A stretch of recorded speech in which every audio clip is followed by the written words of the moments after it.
Hello guys, in this video we are going to talk about how to import products to WooCommerce via CSV. So how to import it, it's pretty simple.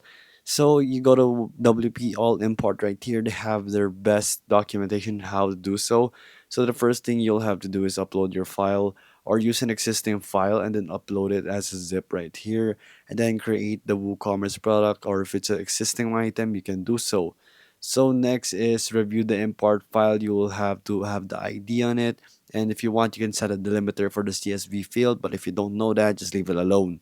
So next is you will have to import WooCommerce products from the CSV XML. So just go to your Excel top right corner and then CSV import.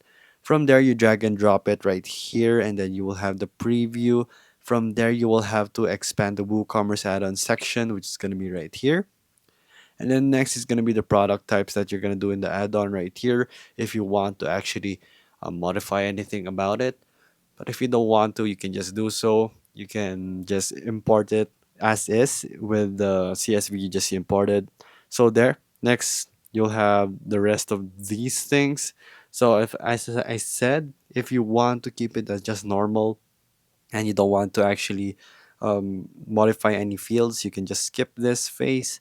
So let's just go down right here, and then you will have to just continue and then run the import and verify the import products, confirm and run the import, and then the import is going to be complete, and then there you go. It's going to be created in your new records now, and then you go to your WordPress and then navigate to products and all products. It's going to show up there in no time. So this is really a game changer for all those people who do it outside of WooCommerce. You can import it via CSV and you can now do it here. So there you go guys. If this video was helpful, please hit the like button and don't forget to subscribe.